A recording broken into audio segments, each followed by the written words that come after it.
Delhi blast के बाद लगातार सुरक्षा एजेंसियां हाई अलर्ट पर हैं और जिस तरीके से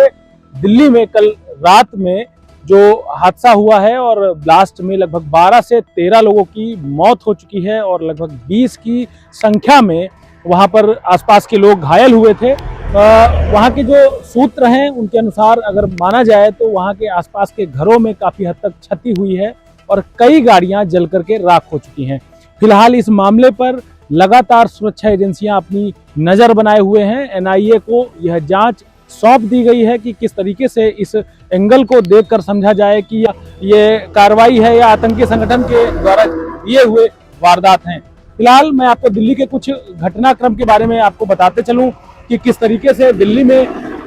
जो घटनाक्रम हुआ, लगभग 6:45 बजे के आसपास यह घटना होती है लाल किले मेट्रो स्टेशन के गेट नंबर 1 पर। और वहां पर जो फिदाइन थे ये सुसाइड बम्बर माना जा रहा है कि सुसाइड बम के माध्यम से इस गाड़ी को ब्लास्ट किया गया। गाड़ी I-20 थी और फरीदाबाद के किसी व्यक्ति के नाम पर रजिस्टर्ड थी, जिसको दगा करके खत्म कर दिया गया और वहां पे आसपास अपने घर जा रहे लोगों को मार दिया गया। फिलहाल इस जांच के अनुसार जो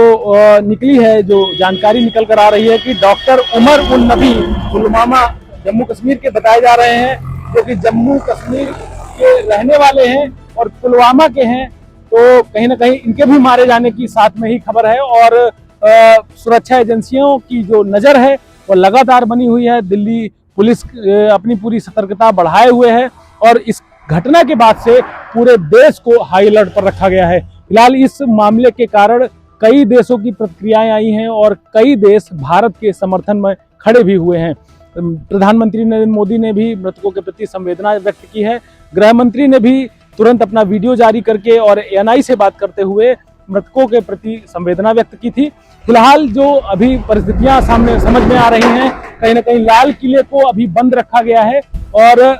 आम नागरिकों को भी ये जो एहतियात के तौर पर जो एडवाइजरी जारी की गई है कि लगभग 3 दिनों तक लाल किले के परिक्षेत्र में, क्योंकि वह काफ़ी संवेदनशील क्षेत्र के रूप में समझा जा सकता है और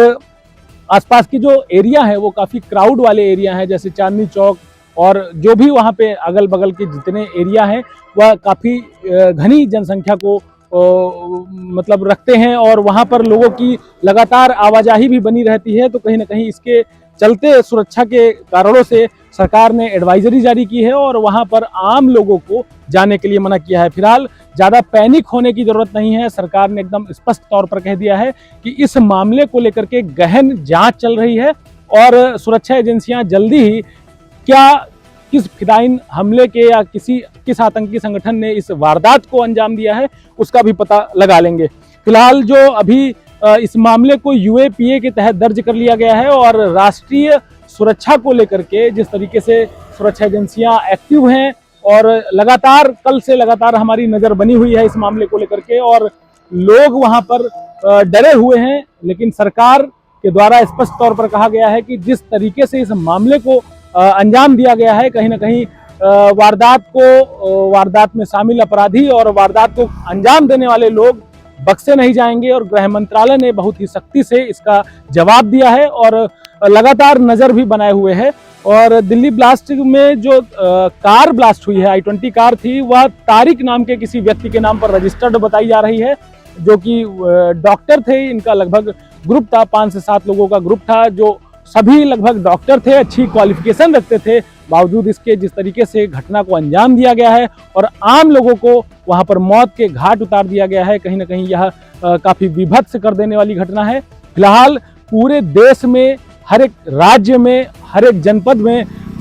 सुरक्षा एजेंसियों को हाई अलर्ट पर रखा गया है और जब तक यह प्रक्रिया या जब तक यह पैनिक व्यवस्था को थोड़ा सा सुचार नहीं करती है, जब तक लोगों के मन में थोड़ा सा डर के प्रति गंभीरता से जो कार्रवाई की जा रही है उसको कम नहीं कर पाती है, तब तक यह सुरक्षा व्यवस्था लगातार जारी रहेगी। और सुरक्षा के मद्देनजर कहीं ना कहीं उत्तर प्रदेश के लखनऊ में भी जगह जगह पर छापेमारी हो रही है। उत्तर प्रदेश सरकार के मुख्यमंत्री योगी आदित्यनाथ का साफ तौर पर कहना है कि इस तरह की कार्रवाई को, इस तरह की घटना को अंजाम देने वाले लोग बिल्कुल बख्शे नहीं जाएंगे। और इस घटना को, जो कुछ दिन पहले फरीदाबाद में एक्सप्लोसिव मिला था, उससे भी जोड़कर देखा जा रहा है, उससे भी तार जुड़ते हुए नजर आ रहे हैं, क्योंकि ये गाड़ी और वहां से जो आत्मघाती हमले करने वाले लोग थे कहीं ना कहीं फरीदाबाद से ही चल करके दिल्ली पहुंचे थे, और इनकी ट्रेसिंग जो की गई है वो फरीदाबाद से लेकर के दिल्ली तक के लगभग टोलों पर देखी गई है।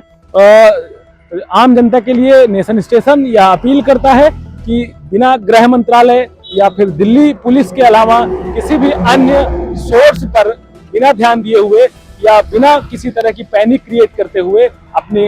गतिविधि को जारी रखें। और नेशन स्टेशन अपील करता है कि सुरक्षा व्यवस्था के इंतजामात को पुख्ता रखने के लिए सुरक्षा एजेंसियों का सहयोग करें, पुलिस का सपोर्ट करें और दिल्ली पुलिस का सपोर्ट करें। लगातार इस मामले में हम आपको अपडेट देते रहेंगे। बने रहिए नेशन स्टेशन के साथ। कैमरा पर्सन अवधेश के साथ गौरव श्रीवास्तव, नेशन स्टेशन।